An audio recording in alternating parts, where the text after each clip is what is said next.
Hola hermanos, ¿qué tal? Muy buenas noches. Gracias por estar conectados con nosotros en esta serie de temas que hablan acerca de los nombres de Cristo. Este ya es el cuarto tema que estamos estudiando y me da muchísimo gusto estar con ustedes para compartirlo. Vamos a iniciar, vamos a pedirle a Dios que Él tome control de todas las circunstancias en su casa y en la mía, para que este mensaje pueda llegar a toda la gente que lo necesita. ¿Me acompaña a orar? Gracias, Padre, porque tú estás con nosotros, porque tú eres bueno, porque el conocerte es un privilegio, Dios, muy grande para cada uno de nosotros. Yo quiero rogarte que hoy tu mensaje llegue al corazón de todos aquellos que lo estén necesitando. Pongo en tus manos mi vida, mi voz, mis pensamientos, Señor, para que hablen solamente tu voluntad. Te ruego también por todas las cuestiones técnicas en esta casa, pero también en la casa de cada uno de mis hermanos que lo está mirando, para que tu mensaje llegue, Señor, sin interferencia y sin ninguna interrupción. Que podamos escuchar tu voz por sobre todas las cosas, por sobre todo el ruido o las distracciones. Sea tu voz hablando clara y poderosamente a nuestras vidas. En tus manos estamos esta noche, Señor, y bendecimos este tiempo porque es un tiempo en que nos acercamos a ti para aprender. En el nombre de Cristo Jesús. Amén. Bueno, pues ahora sí que hemos puesto en manos de Dios todo esto, vamos a comenzar.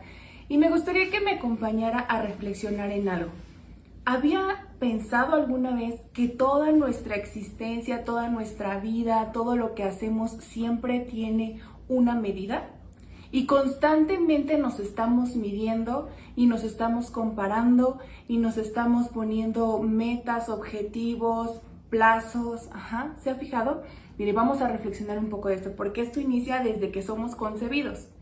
Y la mamá, cuando va al doctor, lo primero que le preguntan es cuántos meses de embarazo, cuántas semanas de gestación tiene, ¿no? Y le hacen los ultrasonidos para hacer una medición de cuándo fue la concepción, para que de esta manera también tengan un pronóstico de cuándo va a ser el nacimiento. Luego llega la fecha del tan esperado nacimiento, que queda registrado en nuestra acta de nacimiento como con un día, un mes, un año, una hora y un minuto. Y entonces ahí comienza todo a estar completamente medido. Tiene una fecha de inicio. Y somos medidos en el peso y somos medidos en la talla. ¿Cuántos de ustedes tienen en su casa alguna pared donde están marcadas así como las rayitas de cuánto fue creciendo su hijo o su hija a lo largo de su vida?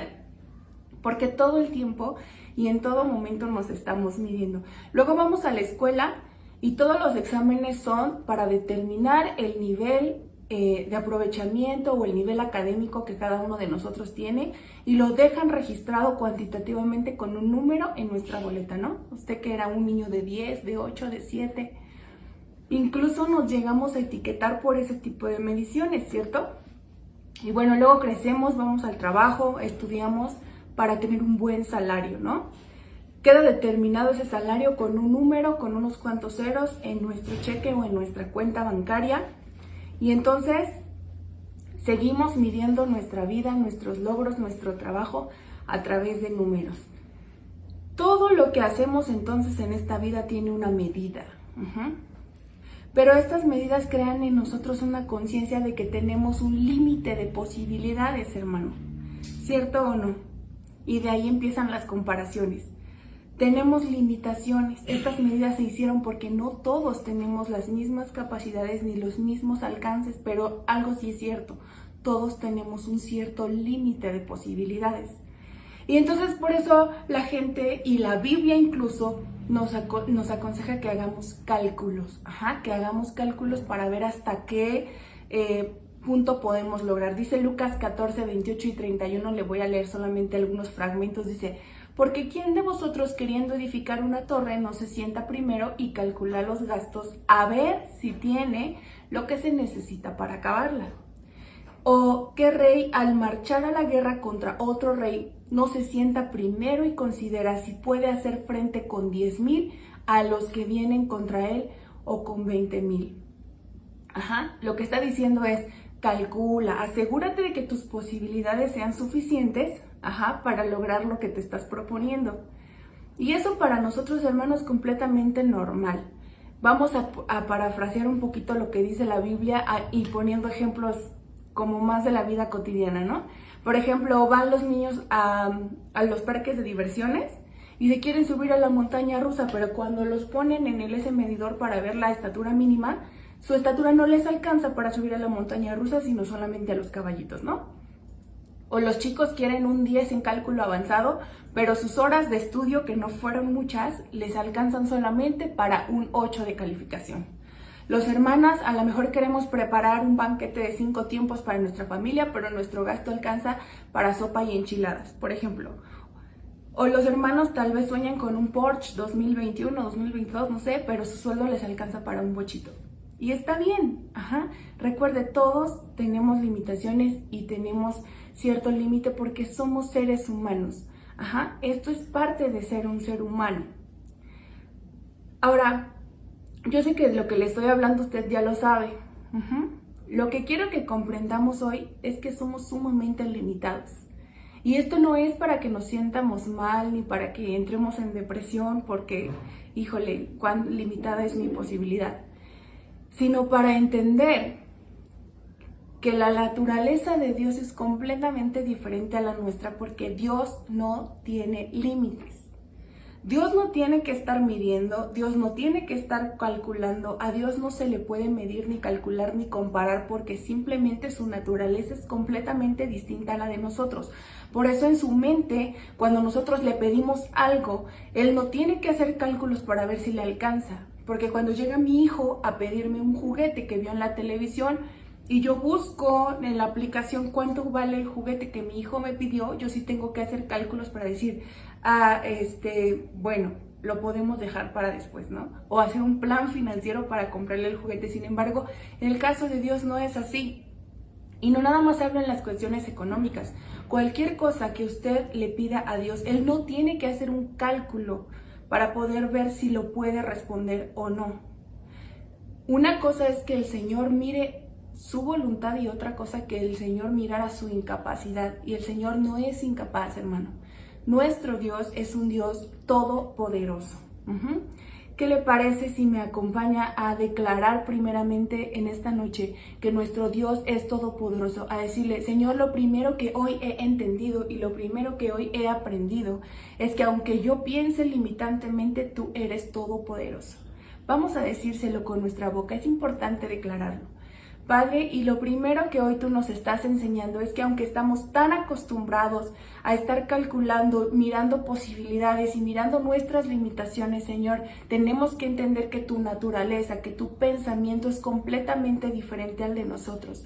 Tú eres y siempre serás el Todopoderoso, el que tiene el poder ilimitado para hacer las cosas. Como dice tu palabra, no hay nada imposible para ti, Señor, ni nada difícil, porque tú lo puedes todo, porque tu poder alcanza para cualquier cosa. Señor, eso es lo primero que hoy aprendemos, lo primero que creemos, Dios, y lo primero que declaramos esta noche. En el nombre de Jesús. Amén. Es importante que lo declaremos. Es muy importante que usted mismo se escuche diciendo que Dios es todopoderoso, porque así ayuda a su fe. Y bueno, fíjese que cuando estaba preparando este tema, me caí en cuenta de algo. Hemos escuchado este tema de Dios todopoderoso muchas veces, ¿cierto? Y es muy fácil encontrar en la Biblia versículos que hablen de Dios Padre como el Dios todopoderoso. Y de hecho, recurrentemente las alabanzas y todo este tema siempre está dirigido a Dios Padre. Y está bien, porque efectivamente Dios el Padre es el Dios todopoderoso. Pero ¿sabe que también Jesucristo tiene la cualidad o la virtud de ser todopoderoso? Y no hay tantos versículos que hablen de eso. Pero también Jesucristo tiene la virtud de ser Dios todopoderoso. Vamos a estudiarlo. Fíjese que en Isaías 9:6, si usted tiene su Biblia a la mano, me gustaría que lo estuviera leyendo conmigo. Esta serie de temas que estamos viendo hablan de los nombres de Cristo. Y aquí en Isaías 9:6 hay una profecía donde el profeta nos estaba diciendo cuáles iban a ser esos nombres con los que se iba a conocer específicamente a nuestro Señor Jesucristo. Jesús todavía no venía, pero ya estaba profetizado lo que Él iba a hacer. Entonces, Vamos a Isaías 9:6. Dice, porque un niño nos es nacido, hijo nos es dado, hijo de Dios, y el principado sobre su hombro, y dice lo siguiente, y se llamará su nombre, y viene una lista, admirable, consejero, Dios fuerte, Padre eterno, príncipe de paz. Y estos son solo algunos de los nombres con los que se iba a conocer a Jesús. De hecho, en los temas vamos a ir estudiando varios de esta lista que está aquí. Hoy nos ocupa el nombre que dice Dios fuerte. Si usted revisa este mismo pasaje en otras versiones, se va a dar cuenta que Dios fuerte en otras versiones dice Dios poderoso, Dios invencible, pero todo se refiere a que Dios lo puede todo, ¿ok? Dios fuerte, el que puede, eso significa. Dios todopoderoso, el que todo lo puede. Dios invencible, es decir, el que nada puede vencerlo. Entonces, básicamente esa es la idea del nombre Dios fuerte. Entonces, quiero explicarles algo importante. El término nombre en las culturas, sobre todo en las culturas antiguas, no se refería solamente al nombre con el que se conocía a una persona. Es decir, yo me llamo Gabriela, mi nombre de pila es Gabriela, pero no solamente tengo ese nombre. El nombre también se refería a las características que hacen famoso a alguien entre quien lo conoce. Las características que hacen famoso a alguien entre quien lo conoce, ¿sí? Por ejemplo, vamos a decir, cuando a usted le dicen el nombre de Einstein, lo primero que viene a su cabeza o de las primeras cosas que van a venir, casi se lo puedo asegurar, es que vienen palabras como inteligente, como genio, como científico, ¿sí o no? Porque esa es la fama, esas características lo hicieron famoso. Más allá del nombre Einstein, que fue el nombre que le dieron sus padres, es la fama con la que hasta el día de hoy recordamos a esa persona. Entonces, lo que el profeta Isaías estaba diciendo no era el nombre de ese niño va a ser admirable, consejero, el nombre que le van a dar sus papás no es admirable, no es consejero, no es Dios fuerte ni príncipe de paz. Lo que Isaías estaba diciendo es la fama, el nombre, las características con las que se va a conocer a ese niño, a Jesucristo, son admirable, consejero, Dios fuerte, Padre eterno, príncipe de paz, el que hoy nos ocupa. A ese niño se le va a conocer como un Dios fuerte, como un Dios invencible, como un Dios todopoderoso. Su fama va a ser esa. Y es muy padre ver cómo esta profecía se cumplió. Fíjese bien, se cumple después que Él muere, después de que Jesucristo muere, es llevado a la tumba y resucita. Resucita, pero mientras eso sucede, mientras se da a conocer que Jesús había resucitado, recuerden, en ese entonces no había un Facebook o un celular con el cual pudieran grabar y hacer viral esa noticia. En ese entonces no existía eso. Entonces Jesús ya había resucitado, sin embargo no todos estaban enterados de eso. Mientras eso sucede, van dos personas caminando a Emaús. Y Jesús se les aparece a esas dos personas, pero dice que los ojos de ellos estaban velados para que no pudieran reconocer a Jesús.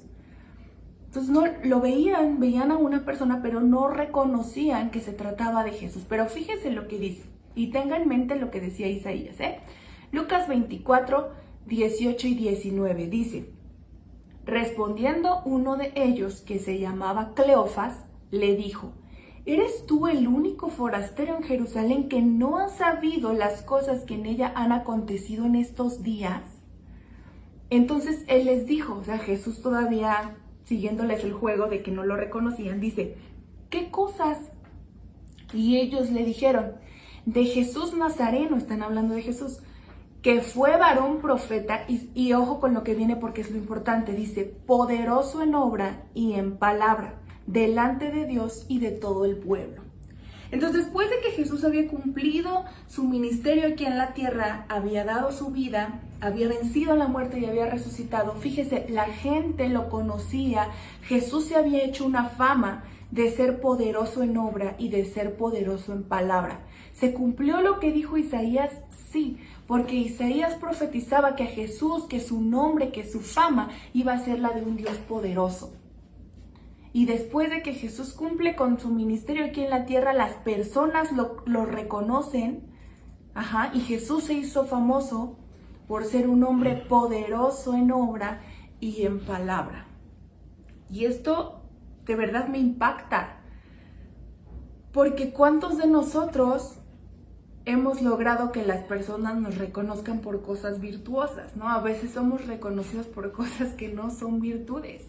Y sin embargo a Jesús se le reconoce con una de las virtudes más grandes, que es ser poderoso en obra y en palabra. No nada más en palabra, porque cuántos profetas y cuántos ideólogos pasaron diciendo cosas que han cambiado la mentalidad de muchos. Pero Jesús era poderoso no solo en lo que decía, sino también en lo que hacía. Entonces aquí se cumple esta profecía. Otra cosa que me llama mucho la atención en este pasaje dice que era poderoso en obra y en palabra, pero dice delante de Dios y de todo el pueblo. O sea, Dios, nuestro Señor Jesús, fue poderoso para asombrar, para impactar, para agradar a su Padre Celestial, pero también para impactar la vida de todo el pueblo. Su poder iba en dos direcciones. Su poder era hacia el cielo, pero su poder también era para todos los que estaban a su alrededor.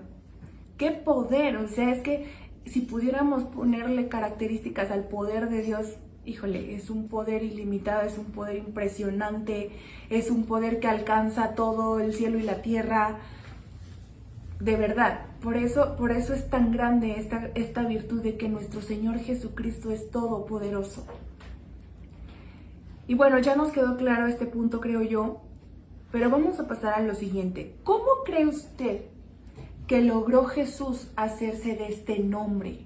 ¿Cómo cree usted que logró Jesús hacerse de esta fama de un Dios poderoso en obra y en palabra, de un Dios todopoderoso, como lo decía Isaías?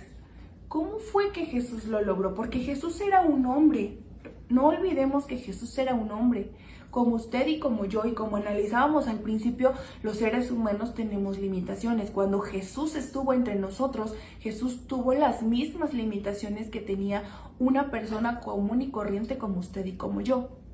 Pero ¿cómo logró entonces Jesús hacerse de este nombre? Fíjese bien, la clave de todo se encuentra en la unidad que Jesús siempre tuvo y que siempre ha tenido desde el principio de los tiempos y hasta la eternidad. Esa unidad que existe entre el Padre, el Hijo y el Espíritu Santo. Este es un tema muy, muy profundo. Hablar de la Trinidad es un tema muy profundo porque es un tema que a veces nos cuesta comprender, en el sentido de que los tres son Dios, los tres son uno, pero cada uno tiene sus propias virtudes, su propia personalidad, su propia manera de manifestarse a cada uno de nosotros.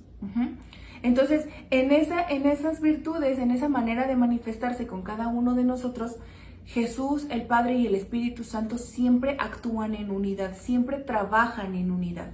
Y esa fue la clave para que Jesús pudiera hacerse de una fama o de un nombre de un Dios todopoderoso. Y aunque en diferentes momentos podemos sentir la manifestación, a lo mejor solo de Jesús, solo del Padre, solo del Espíritu Santo, detrás de cada una de ellas está la Trinidad en su conjunto. Vamos a ver cómo fue esta unidad de la que le estoy hablando. Lo primero que vamos a ver es la relación o la unidad o el trabajo en equipo que Jesús hizo con su Padre Celestial. Desde el principio de los tiempos, y esto ya nos los habían platicado en temas anteriores, Jesucristo estaba presente. Desde el Génesis Jesús estaba presente. En los temas pasados nos hablaban acerca de que Jesús es el Verbo de Dios. Y eso lo vamos a volver a mirar para entender este punto. Juan 1, versículos del 1 al 3, es un versículo muy conocido. Vamos a analizarlo con calma. Dice: en el principio era el verbo, y verbo está escrito con mayúscula. Cuando en la palabra de Dios aparecen palabras con mayúscula, tenemos que tener mucho cuidado, o especial cuidado, porque se están refiriendo, en este caso, a Dios, a nuestro Señor Jesucristo. Dice, y el verbo, nuevamente con mayúscula, era con Dios. Ajá, estaba con Dios el Padre. Y el verbo era Dios, que es lo que yo le explicaba. Ellos son uno y son Dios. O sea, Jesús, era en el principio con Dios. Ojo, en el versículo 3 dice, todas las cosas por Él fueron hechas, y sin Él nada de lo que ha sido hecho fue hecho. Todas las cosas por Jesús fueron hechas. Y si recordamos, nos vamos así como a hacer un recuento de la creación, de ese pasaje que nos narra precisamente cómo se fue formando el mundo y todo lo que existe.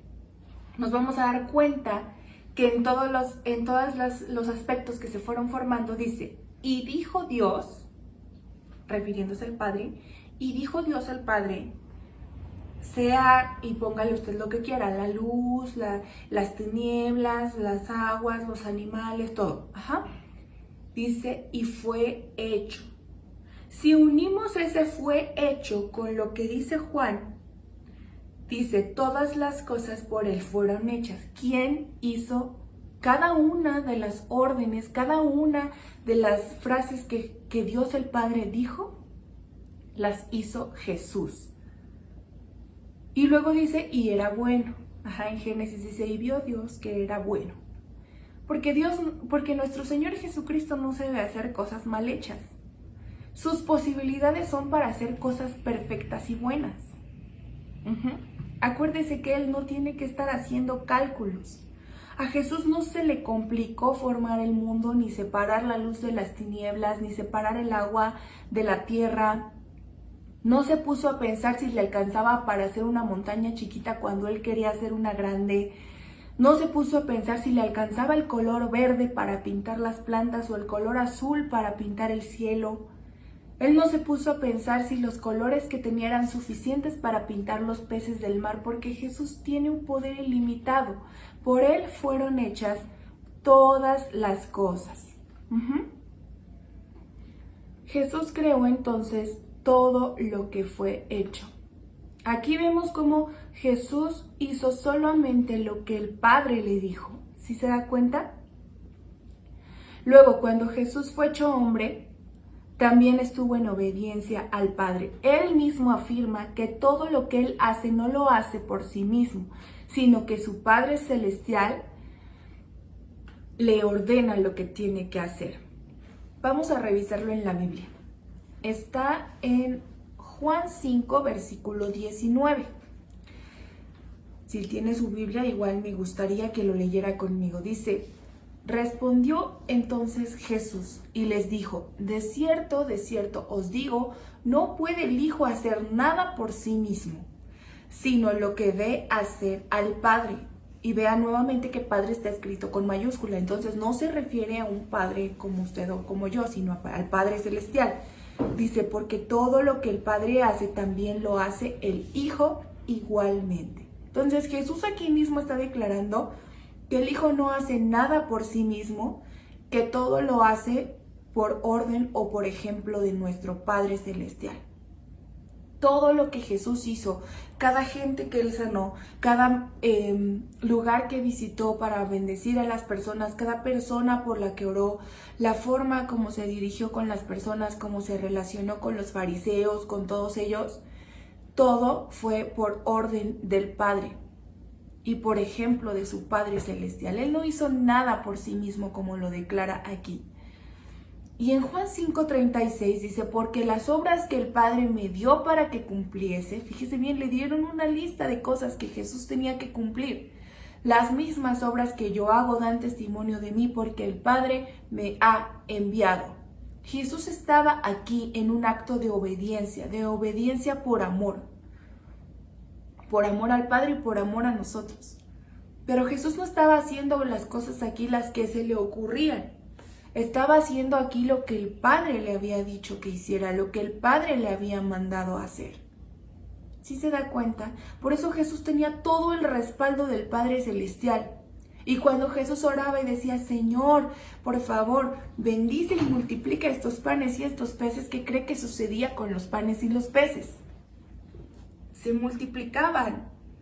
Y cuando el Señor oraba a su Padre pidiendo por ayuda, por ejemplo, el Padre lo ayudaba, lo respaldaba, le permitía hacer las cosas que Jesús hizo siendo un hombre común y corriente como cualquiera de nosotros.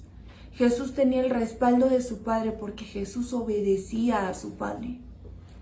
De manera que todos los milagros, las sanidades, las pescas milagrosas siempre provinieron del Padre. A través de nuestro Señor Jesucristo y por su infinito poder fueron hechas. Pero todo esto provino del corazón del Padre. ¿Se da cuenta por qué Jesús disponía de tan grande poder? Porque no lo hacía por él, por su humanidad, lo hacía porque estaba en comunión y en conexión, en esa obediencia al Padre. Yo sé que no podemos poner en una lista cuál es la obra más poderosa de Jesús y cuál fue la menos poderosa, porque desde la creación del mundo eso ya es una obra extremadamente poderosa, extremadamente inmensa, extremadamente extraordinaria.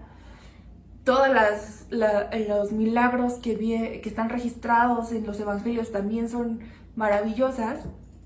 Pero si usted a mí me pregunta, a mí en lo personal, ¿cuál es la obra más poderosa, más impactante que Jesús hizo? Yo diría que su salvación. En Lucas 1, 68 y 69 dice: bendito el Señor, Dios de Israel, que ha visitado y redimido a su pueblo. Y nos levantó, está hablando del Señor, nos levantó un poderoso Salvador, o sea Jesús, en la casa de David, su siervo. Aún la salvación que Jesús nos dio no vino nada más de él. Quien levantó a ese Salvador para nosotros es nuestro Señor y Padre. Jesús únicamente estaba cumpliendo con su labor que el Padre le había encomendado al ser levantado un poderoso Salvador. Y vea cómo dice poderoso. Nuevamente reitera que el nombre o la fama de Jesús es que Él iba a hacer las cosas con poder. Si iba a sanar a alguien, lo iba a hacer con poder. Si iba a darle de comer a la gente, lo iba a hacer con poder. Si alguien iba a ser bendecido, con salvación, iba a ser con poder. Usted y yo hemos sido bendecidos con un Salvador poderoso. Nuevamente aquí miramos que el Padre lo levantó y lo levantó para que Jesús fuera nuestro Salvador, y Él hace la obra más grande que alguien ha hecho por otra persona en la historia y nos salva, entrega su vida venciendo al pecado y venciendo a la muerte para darnos vida eterna. No tenemos un Salvador que depende de armas, no tenemos un Salvador que depende de estar aquí en este momento para que yo sea librada. No tenemos un Salvador así, tenemos un Salvador que es poderoso porque es ilimitado, porque no tiene límite en los recursos, no tiene límite en el tiempo. Por eso los que vivieron en ese tiempo fueron salvos, los que nacieron 100 años después fueron salvos y aceptaron el sacrificio de nuestro Señor Jesús, quien en este día, 2000 y cacho años después de su venida, acepta al Señor Jesucristo, es salvo. Mis hijos van a ser salvos, y los hijos de mis hijos y las generaciones que vengan adelante van a ser salvos, porque nuestro Salvador es poderoso, no se limita por una generación o por un tiempo. No es así. Jesús venció lo más difícil que existe en esta tierra, que es al pecado, que es al enemigo, que es a la muerte. En Apocalipsis hay tantos versículos que hablan acerca de nuestro Señor Jesucristo como el vencedor. Dice Apocalipsis 1:18, es Jesús mismo hablando con Juan cuando confirma esto que le digo. Dice Apocalipsis 1:18, y el que vivo y estuve muerto, mas he aquí que vivo por los siglos de los siglos, amén. Y tengo las llaves de la muerte y del Hades. ¿Sí se da cuenta? O sea, el Señor conserva las llaves de la muerte y el Hades porque Él venció a todo. Y si venció a la muerte y al Hades y al pecado, hermano, cualquier otra cosa es completamente invencible también para Dios. A esto se le llama poder, hermano.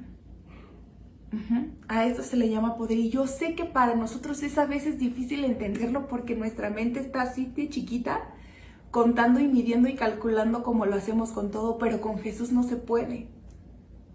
Con Jesús no se puede pensar así, no se puede actuar así.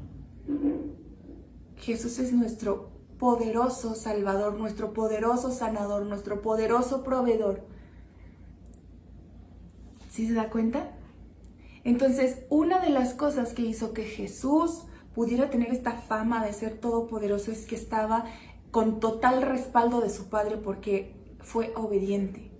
Él hacía todo lo que el Padre le decía y por consiguiente el Padre lo respaldaba. La segunda cosa tiene que ver con la tercera persona de la Trinidad, porque hablamos de que la clave está en la unidad que tienen los tres. Y es que Jesús hizo todo con la llenura del Espíritu Santo. Me voy a detener un segundo aquí, porque quiero decirle que en el Nuevo Testamento tenemos a la figura del Espíritu Santo. Cuando Jesús vuelve al cielo, dice que nos deja a su Espíritu, y entonces ahora todos tenemos acceso al Espíritu Santo una vez que somos hechos hijos de Dios. Puede venir sobre nosotros esa llenura del Espíritu Santo. Pero en los tiempos antiguos, en los tiempos antes de Jesús, el Espíritu Santo no era algo que todo mundo tuviera y que cualquiera pudiera recibir. El Espíritu era específico para ciertas personas que tenían una misión importante de parte de Dios, pero no era algo que toda la gente pudiera tener. Entonces fíjese bien, cuando Jesús llega a la tierra que está aquí en medio de nosotros, Él había crecido, está a punto de iniciar su ministerio, y Juan el Bautista lo sabía. Juan el Bautista lo sabía. Fíjese, en Mateo 3:11 dice: yo a la verdad os bautizo en agua para arrepentimiento, pero el que viene tras de mí, cuyo calzado yo no soy digno de llevar, es más poderoso, y vuelve a aparecer el nombre, poderoso que yo. Él os bautizará en Espíritu Santo y fuego. ¿De quién está hablando? De Jesús. Juan el Bautista le estaba diciendo a la gente: yo te bautizo en agua, yo te meto al agua, ¿sale? Pero tras de mí viene otra persona que te va a dar algo que yo no tengo, y es al Espíritu Santo. Él te va a bautizar en el Espíritu Santo. Y nuevamente Juan el Bautista hace nuevamente esta declaración de que Dios es, o Jesús es poderoso. Nadie tenía el Espíritu Santo en ese momento. Actuar con la llenura del Espíritu Santo hizo que Jesús se moviera en un ambiente más allá de lo natural. Porque el mundo natural del ser humano es completamente limitante, como ya analizábamos al principio. Y a pesar de que él era hombre y tenía las mismas limitaciones que hoy tenemos nosotros, él tenía algo que los demás no tenían. Y era que estaba lleno del Espíritu Santo. Él actuaba, él trabajaba en unidad, él trabajaba en equipo con el Espíritu Santo. Y esta historia es maravillosa porque esto que le voy a leer a continuación, quiero que se imagine. Jesús llega a una sinagoga, están ahí todos los de la sinagoga, y Jesús abre el rollo y comienza a leer, pero justamente comienza a leer un pasaje que se refiere a él mismo en una profecía. Era una profecía que hablaba de él y él mismo la está leyendo. Entonces, con eso en mente, fíjese, lo que Jesús estaba leyendo era Lucas 4:18, dice: el Espíritu del Señor está sobre mí, hablando Jesús, por cuanto me ha ungido para dar buenas nuevas a los pobres, me ha enviado a sanar a los quebrantados de corazón, a pregonar libertad a los cautivos y vista a los ciegos, a poner en libertad a los oprimidos, a predicar el año agradable del Señor. Jesús decía y leía textualmente la profecía que se hablaba de él y decía: el Espíritu del Señor está sobre mí. Y luego viene una lista de cosas por las cuales el Espíritu del Señor estaba sobre él. Y si leemos con calma esta lista, fíjese bien, ¿se acuerda que antes habíamos leído que el Padre le había dado una lista de tareas a Jesús que tenía que cumplir? Bueno, pues esta era parte de la lista. Y si leemos con calma las tareas que el Señor le había mandado, dice: la lista de tareas para las que el Espíritu del Señor lo había ungido no son cosas que se puedan remediar físicamente. ¿Ya se dio cuenta de eso? Todas esas listas, cada una de ellas, se refieren a condiciones del alma o del espíritu de las personas. No se refieren a condiciones que con un medicamento se puedan curar o con dinero se puedan restaurar. son condiciones físicas, del alma y del espíritu de las personas, no son condiciones físicas. Entonces Jesús podía hacer cosas que los demás no podían, que un médico no podía, que un abogado no podía, que un psicólogo no podía. Jesús las podía hacer, porque Él tenía al Espíritu Santo con la misión de ayudar a este tipo de personas. Vamos a poner un ejemplo actual. ¿Sabe que hay tantas personas que han sufrido violencia de algún tipo en su vida y usted las ve y no se imagina? O a lo mejor sí, ¿no? Tal vez conoce a alguien y espero que ninguno de ustedes sea el caso, pero hay personas en esta vida que han sufrido violencia, que han quedado marcadas por la violencia que sufrieron o que sufren en estos días. Los moretones, los golpes, las lesiones, tarde o temprano, hermano, van a sanar. Un ungüento, un buen cuidado y esa lesión va a sanar. Pero ¿qué pasa con un corazón dolido o dañado, o como dice en el libro de Lucas, un corazón quebrantado? Las personas que trabajan en la medicina, escríbanme, ¿hay algo para sanar el corazón quebrantado?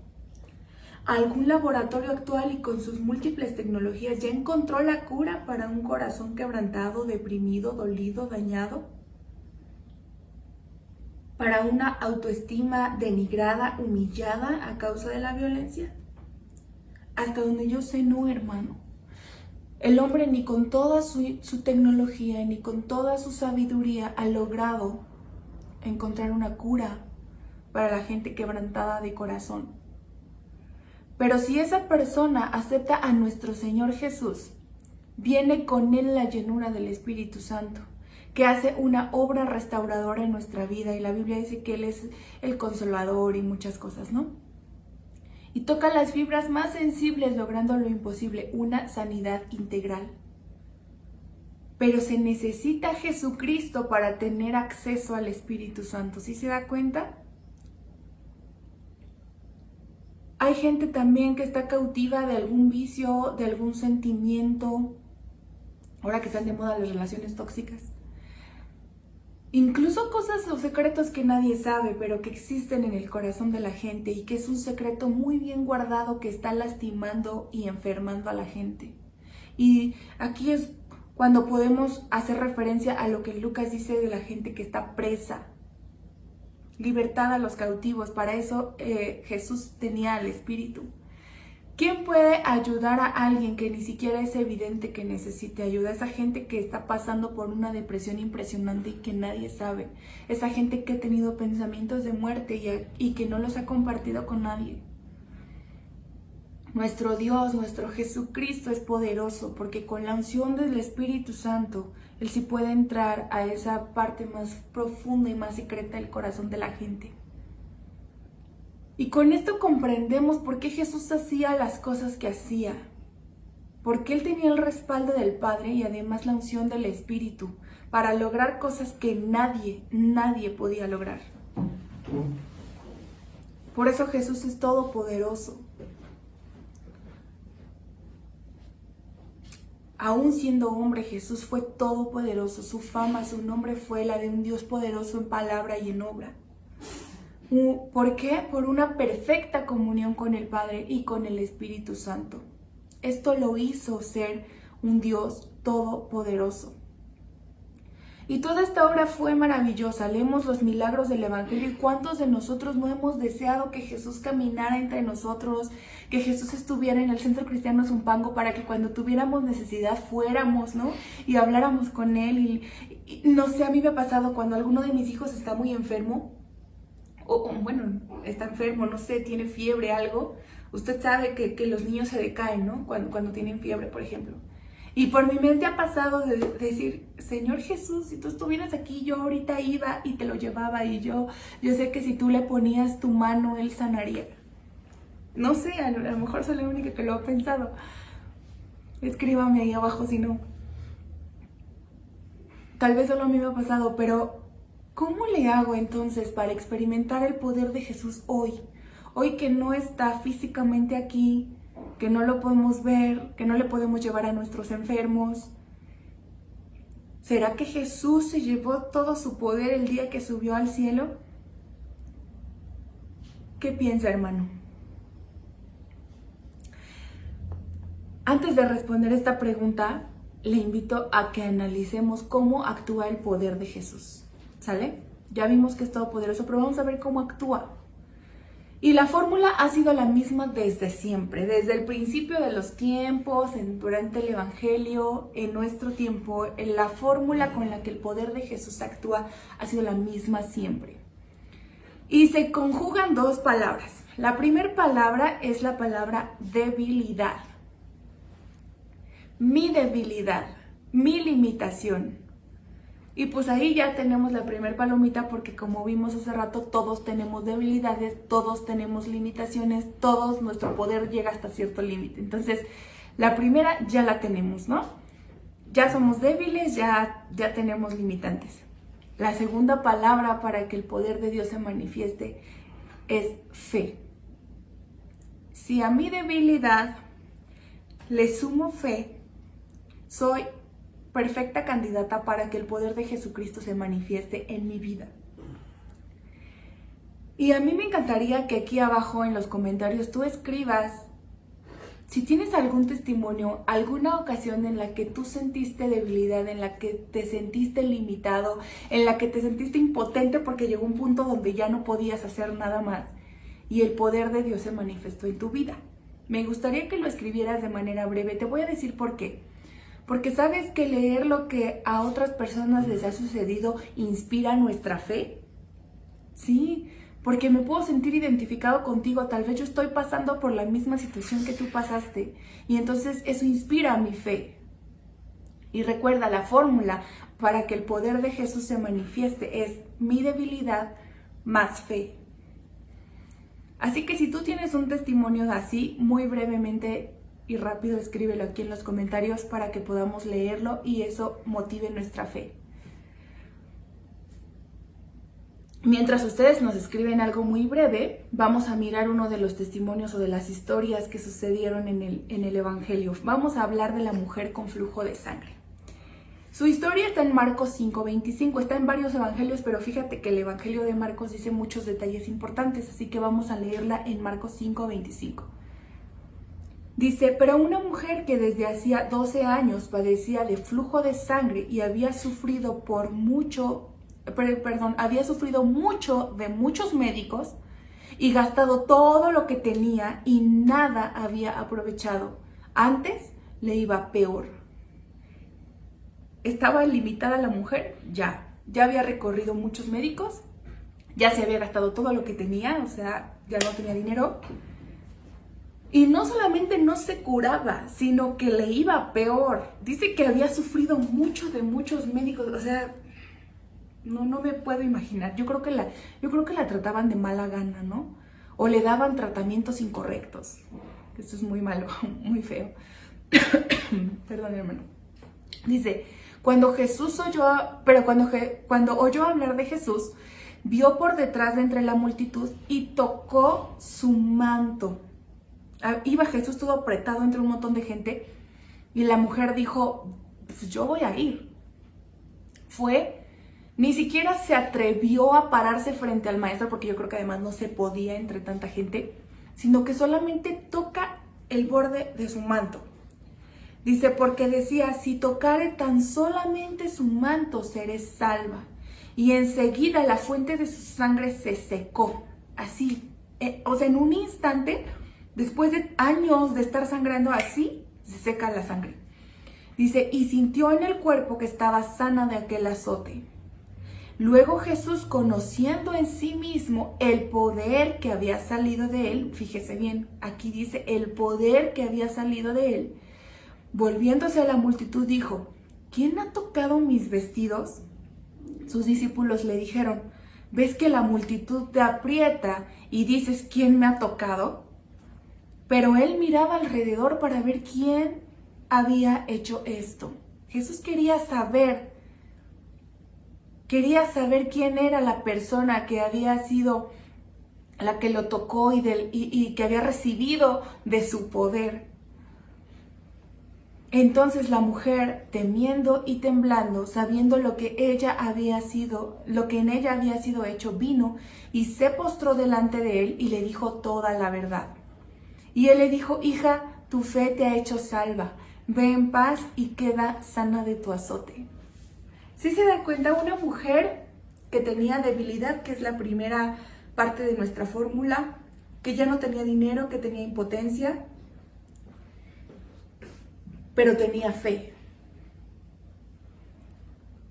E instantáneamente esa unión de esas dos cosas hace que salga poder de Jesús y que venga a ella sanidad. Qué historia, ¿cierto? A mí me impresiona. Esta mujer había agotado todas sus posibilidades, estaba sobrepasada en sus limitaciones, pero comprendía cómo funcionaba el reino de los cielos. Y el reino de los cielos funcionaba con poder. Y el reino de los cielos funcionaba poniéndole a mi debilidad fe. Ella sabía que en Jesús tenía el poder para ser sana. Y era tal su fe que ni siquiera se esperó a encontrarlo en un buen momento, en un momento más oportuno. Ni siquiera se esperó a que Jesús tuviera tiempo de orar por ella. Ella creía que su sola presencia, que la sola presencia de Jesús, que el solo contacto con nuestro Señor Jesús le daría acceso a lo que ella necesitaba. Y fue así. ¿Sabe por qué? Porque estar con Jesús nos abre el cielo. Estar con Jesús nos abre el cielo. Esta mujer fue salva y automáticamente después de eso recibe su milagro. Por el poder de la presencia de Jesús. Porque siendo salvos tenemos acceso a las cosas del Padre, a las cosas celestiales. ¿Había pensado eso? Cuando usted es salvo, tiene acceso a las cosas del cielo. Juan 16, versículos 15 y 23. También le voy a leer solo algunos fragmentos. Dice: todo lo que tiene el Padre es mío, dice Jesús. Todo lo que tiene el Padre es mío. Nada más no me puedo imaginar qué es lo que tiene el Padre. Pero todo lo que el Padre tiene es de Jesús. Dice: de cierto os digo que todo cuanto pidiereis al Padre en mi nombre, en el nombre de Jesús, Él os lo va a dar. Cuando por medio del poder salvador de Jesús somos salvos, podemos ir al Padre. Podemos pedir al Padre conforme a su voluntad y en su nombre poderoso, en el nombre poderoso de Jesús, vamos a recibir lo que pedimos. Por eso le digo que estar con Jesús nos abre el cielo. Dice un versículo muy conocido: yo soy el camino, soy la verdad y soy la vida. Nadie viene al Padre si no es por Jesús. Por eso lo que usted necesite, se puede, siempre y cuando esté conforme a su voluntad. Porque usted tiene acceso al Padre, tiene acceso al cielo, a través del nombre de Jesús. Es muy bonito, es muy alentador escuchar esto. Fíjese lo que dice en 1 de Juan 5, versículo 13. Dice: estas cosas os he escrito a vosotros que creéis en el nombre del Hijo de Dios, en el nombre de Jesús, para que sepáis que tenéis vida eterna y para que creáis en el nombre del Hijo de Dios. Y esta es la confianza que tenemos en Él, que si pedimos alguna cosa conforme a su voluntad, Él nos oye.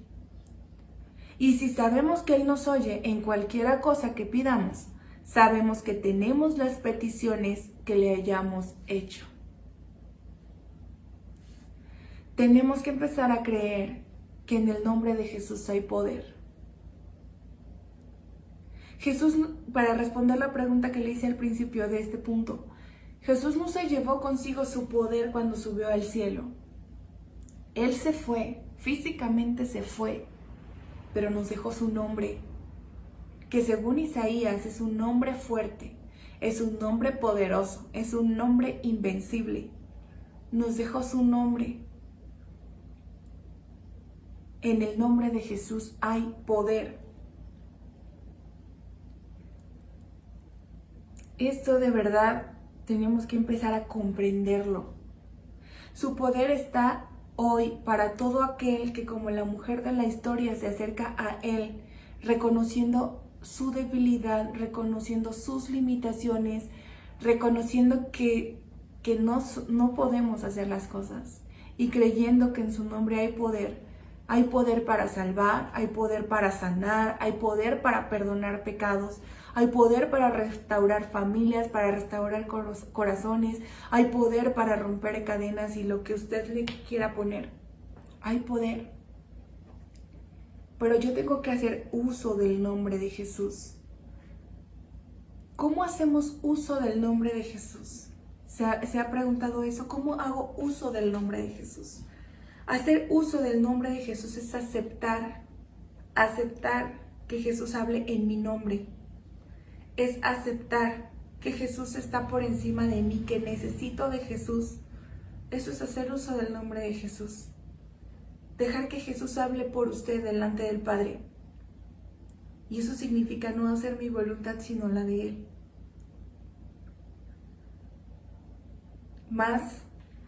Algún día hablaremos más acerca de esto, pero hoy quiero que se quede con esta idea. Nuestro Señor Jesucristo es nuestro poderoso Salvador. Su nombre es todopoderoso y me dio su nombre, me dejó su nombre para que yo lo use con su autorización para pedirle al Padre. Si se da cuenta, hay muchos versículos donde Jesús dice, pídele al Padre, pídele en mi nombre. Tengo la autorización de Jesús para pedir al Padre. Y me gustaría hacer una última cosa antes de despedirnos. Quiero que oremos y que usemos el nombre de Jesús, el nombre que es sobre todo nombre. Y vamos a poner en sus manos nuestra debilidad. Y en un acto de fe vamos a pedirle al Padre, en el nombre de nuestro poderoso Señor. Así que yo no lo conozco, no sé quién de ustedes tenga una necesidad, yo no sé quién está detrás de esta pantalla viendo esto. No sé la circunstancia por la que estés pasando, probablemente nunca en mi vida te haya visto, pero sí sé que Jesús es para todos. Así que yo te voy a pedir que me acompañes ahí donde estás y cierras tus ojos y traigas a tu mente esa necesidad donde ya te sientes imposibilitado, limitado, donde ya no tienes recursos físicos, donde ya no tienes recursos económicos, donde ya no tienes recursos de fuerza, de inspiración, de ánimo, no sé. Y que pongamos nuestras necesidades delante de Dios.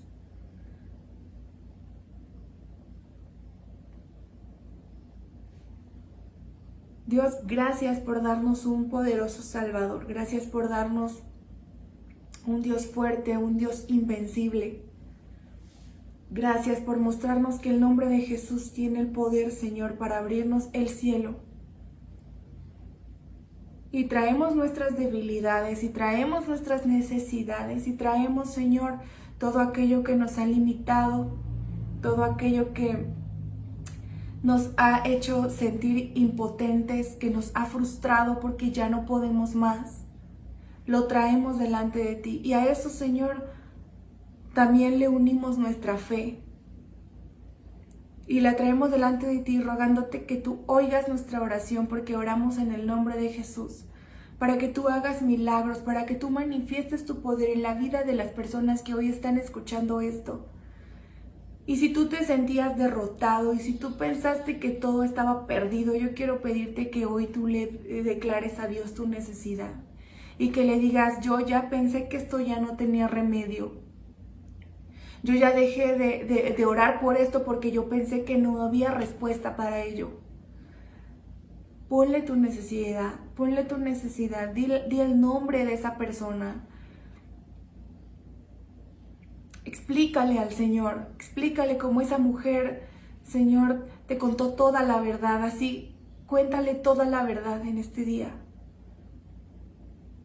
Y dile, yo creo que tú tienes poder para cambiar las circunstancias, yo creo que tú tienes todo el poder para hacer algo diferente y algo nuevo.